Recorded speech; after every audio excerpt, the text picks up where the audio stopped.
Hey everybody, so you just realized that you love fishing and you want to catch some fish. So you level up and go out to the store and get yourself a new rod and you get yourself a new reel like this Piscifun NautiX 4000 spinning reel. But then you have to make a very tough decision. What type of fishing line do I put on this? And unfortunately, it's a very complex matter. If you go out to the store, you're going to find so many different types of braided line, fluorocarbon line, monofilament line, even fluorocarbon coated monofilament line, and it's so confusing. So this video is going to be the very simple basics about how do you choose what line to put on your reel and how do you put it on your reel so that you can get out on the water and start catching fish. So stay tuned. It's just like fireworks. Just like fireworks. Just like fireworks. Hey, first of all, I just want to give a big shout out to my sponsor today for sponsoring this video, Piscifun Fishing. Piscifun Fishing means fishing is fun, and their slogan is fish with family. And so I found Piscifun to be an awesome company, and today we're going to open up 2 of their saltwater spinning reels. These are the Piscifun NautiX 4000 series reels. You can get these, I think, in 3000, 4000, 5000, 6000. I chose 4000 today because I'm going to be doing primarily salmon fishing, salmon and steelhead fishing with these. I probably could have got away with a 3000 just as well. But anyways, I've got 2 of these 4000 reels. They're really nice. And we're going to be spooling these up today and using these for our demonstration. So thank you, Piscifun, and let's get back to the video. Okay, so now we have spinning reels. Now we have a choice, right? The big choice is braided line or monofilament / fluorocarbon line. Now, braided line is going to have fiber strands and be colored, okay? Very common colors for braided line is going to be yellow and green, but they make other colors as well, a variety, such as this one. I mean, I've got this camouflage line I'm going to put on all my saltwater reels. This is spider wire, 65 pound, and it's camo color. But there's clear looking lines, which are your monofilament and your fluorocarbon lines, and then there's your braided lines. And that's the big decision you need to make to start with is what type of fishing am I going to be doing? Now here in the Pacific Northwest, we do a lot of salmon, steelhead, and trout fishing. Now there's other things like there's sturgeon, okay? Not so much catfish, ocean fishing, right? All the things out there, lingcod, rockfish, halibut, stuff like that. But when we're talking about rivers, just basically freshwater, you know, the size of fish are salmon and steelhead and trout. Now, I would not recommend having your trout setups to be the exact same as your salmon steelhead setups.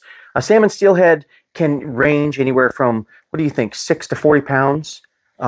So they can be pretty big fish. Your trout are going to be fairly small, is where you'd use a smaller reel. Like, for example, this one. This is a Piscifun Carbon X Ultralight 1000, okay? And that can hold a ton of 4 or 6 pound line. That's going to be great for trout. But when you're talking about bigger fish like salmon steelhead, then that's why I have a 4000 series reel here. But you have to make a decision. Now for me, if having clear line is your best choice normally, because if you're just going to be casting spinners, spoons, what else? I mean, maybe even trolling plugs. Basically, if you're going to be casting out any lure and retrieving it, you want to go with a clear line, okay? And the line that I've actually chose with for this selection today is Maxima Ultragreen. This company, I believe, is made in Germany, but they have, it's clear line, but it has a very slight green tint to it. And this stuff is actually very, very tough. It's very unlikely you're going to break a fluorocarbon, or I'm sorry, a monofilament line like this. So very, very strong line. My main recommendation is that you stick with something, a clear line. Now, the main difference also between braid and monofilament line is monofilament stretches, okay? This has some give. So when you get a strike, it's going to have some give, especially when you have a long distance out there. It's going to stretch. Your braided line is going to have little to no stretch. It is multiple strands of braids, tightly woven, and there's no stretch. Now you can feel your bites really good with braid, but you know, it's not clear. So you're not going to have that stealth approach. So for me, let's just get back down what we're doing. I have 2 reels. These are for salmon fishing. One's going to be bobber fishing, and one's going to be but like bobber fishing eggs and things like that and beads. And one's going to be casting lures. So the one that I'm going to cast lures with, I'm going to use a monofilament line, and I'm choosing 12 pounds. Okay, so that's my choice for that one. These lines will come in handy somewhere else. Now for this, for all of my bobber fishing, I actually run braided line, and I'm pretty standard with a 30-pound braid. I used to use 40, 50 a lot, but I've just found that it's very rarely that you're going to break off 30-pound braid, and it's plenty heavy to catch any big fish. So I'm going to be running 30-pound braid, green braid on this one. Now, the reason I'm choosing that is when you cast spinners, you know, the braid is just going to have something that the fish can see. I want to be as transparent as possible when I'm casting spinners, spoons, twitching jigs, things like that. Just want it to be clear. So we're going to go with monofilament. And then with the bobber fishing, the braid actually goes through the bobber. It's a sliding bobber setup. And that's going to be not where the strike zone's at, not where the bait's at. Then we're going to have a long leader that's going to drop down. That leader is going to be made of fluorocarbon material, which is clear. So it's less important that you use the clear line when you're running that sliding bobber.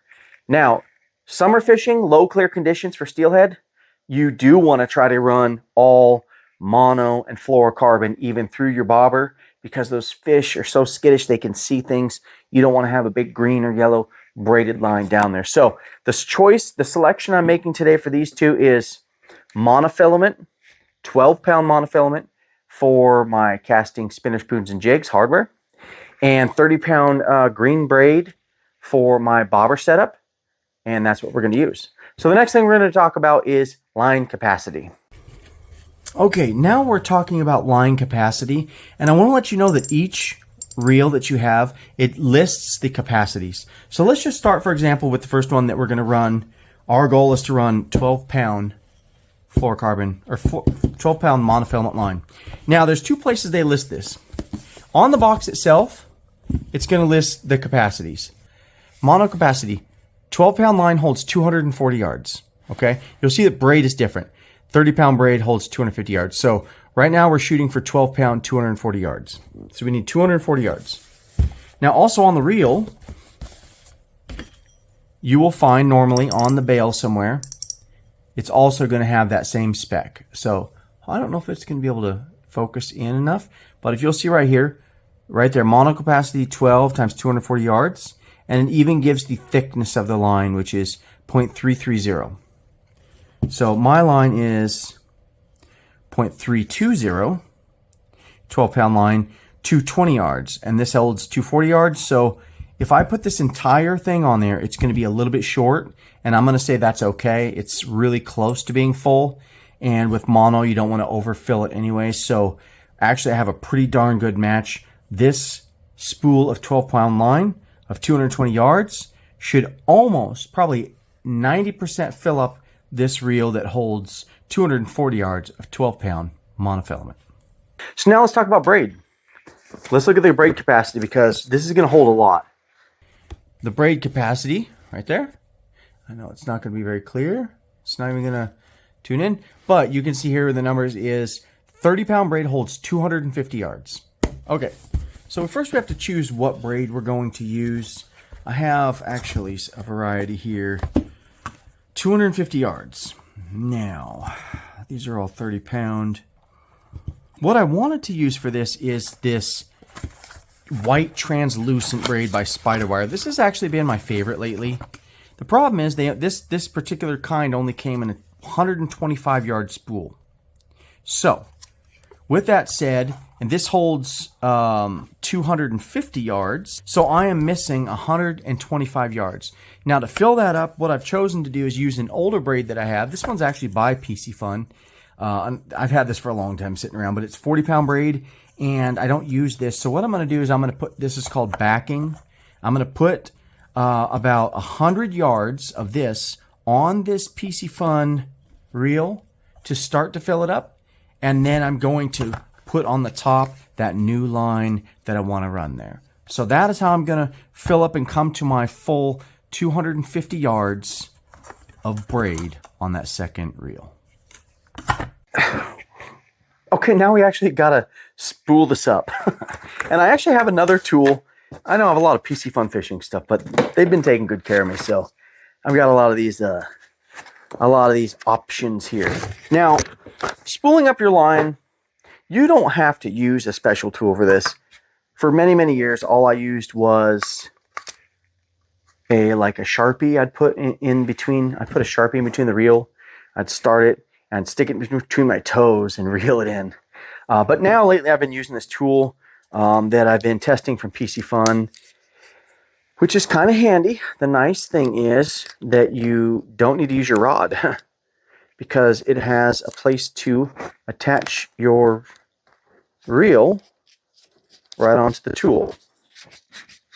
Okay. There we go. Now, first thing you need to do though is you need to attach your monofilament line. Now, I always use what they call an arbor knot, and I'll link that. I've shared it many times before. I think it's Abu Garcia that has the great video on how to tie an arbor knot, and that's the only one I use to tie any line onto an arbor or reel.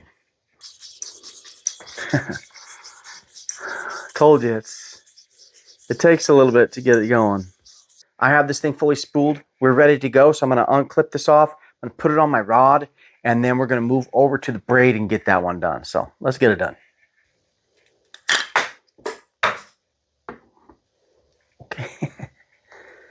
Okay, I do want to show you a very important tip, and I partially learned this from Hitch by Hitch on YouTube, okay? And he's an acquaintance of mine who fishes out of Newport a lot, and he has a great YouTube channel, so go ahead and subscribe to his channel. Check him out. He's a great dude. No, I'm not answering a political call.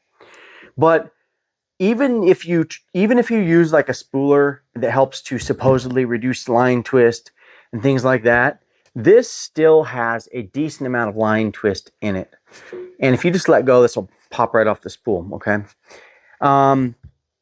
And you got to think there's many reasons why you can get it curls the right or wrong way. Also, this is a smaller spool. This is a large spool. And so all of those reasons, this is not going to be perfect. But one tip you can use is I have some spray. And I'm going to get it right now. And I'm going to put this spray on it. And then I'm going to soak this in warm water very briefly. And it's going to help that to soften up and form to this reel. It's going to really help out. So let me go ahead and get that spray. And we'll give it a try. All right, so check this out. What the product that I'm using is called Reel Magic. I'm pretty sure I bought this at Walmart. They might sell it on Amazon. I'll have to check. But increases casting distance, reduces line memory. It's just like a lubricant for actually your line. And what I like to do is I just spray it on here. I don't drench it. That's ridiculous. Just a little bit all the way around. And then I'm going to put this in warm water. So let's go ahead and do that right now. There we go. Turn it. And the nice thing is when it goes into warm water, these two work together to really just kind of soften up that line and tame it. And it really helps a lot. So let's go over and get some warm water. Yeah, so I'm just going to let that sit in there for like 5 minutes and take it out. And then I'm going to put this back on the reel. All right, so we are done with our first reel. And it came out really good. As soon as I took it out of that warm water, the line was just, it didn't fly anywhere. It's just kind of smooths it out, and it's going to work really good. So I'm going to put that on my spinning rod, and we're going to use that to throw spinners. Now, for the second one, we're going to do a little different approach, because not everybody has access to like a line spooler, right? And I didn't for the last 10 years. So we're going to do this one old school here, but the way we're going to do it is we are going to use the old Sharpie method. That's what I call it. I call it a Sharpie method because a Sharpie fits way better than a pencil. A Sharpie kind of actually fits into the reel spool pretty well. Let's see. Oh, not this one. This one actually has a very small hole. So I'm going to have to use a small pencil on that one. But all right. Now, normally when you put braid on your reel, you have to put backing on because braid can slide, okay? But the nice thing about this Piscifun reel is it's gnarled or in the center, so it has grip on it. So I'm actually going to be able to tie that braid directly on there. There's going to be enough tension for it. And again, I'm still going to use the arbor knot. Now, people probably have their own preference about what knots they use with braid, maybe a little different. But you know what? The arbor knot works good for me. And I've never had a problem. So I'm going to continue to use it until I have a problem. And if I have a problem, I'll make another choice. Hey, one more pro tip. You have to put it through a rod first. I tied this on. I took all this time to tie on a good knot. And you have to have it on a rod first. So don't make that mistake. Run it through all your eyelets on the rod and then tie it to your spool. Okay, this is going to look ridiculous, but I just want to show you, like, this is the way I've always done it. I finally got the braid tied on, and I just started spooling it. But one of the ways I've used to do this is put a Sharpie through here and then put it between my toes. Now, shoes don't work very good, but if you use your socks, and here you go. Tighten it up real tight.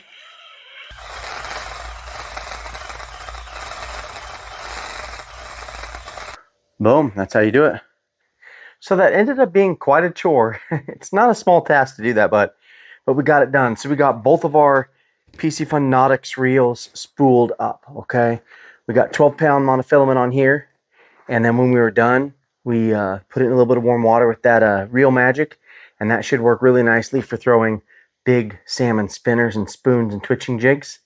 And then we got our other one spooled right to the edge with 30-pound translucent spider wire braid. We're going to now put this on a rod, and we're going to do our bobber setup. So we're going to have basically spinners and bobbers. The goal is to get these out and catch some coho salmon, maybe some steelhead. But we're going to be at it, and we are going to represent and try out these Piscifun reels. So if you have any questions about what size line to use, just drop it in the comments, okay? It is confusing. A lot of braid. There's a lot of transparent line. And also matching the size to what you're doing. You know, I typically don't like to go less than 10 pound for steelhead or salmon. Now, trout, I'm going to go between 4 and 8 pounds. But anything bigger fish, I'm going to be using 10 pound, 12 pound. I feel more confident with 12 pound. 12 pound doesn't break very easy, so pretty good. And then if you get any higher than 12, now castability goes way down. And then with this braid, this 30-pound is actually very small diameter. So this is going to work hopefully excellent. And we're looking forward to it. So we're going to go out and catch some salmon soon. Hopefully we can do that. One last look here. And we got these reels.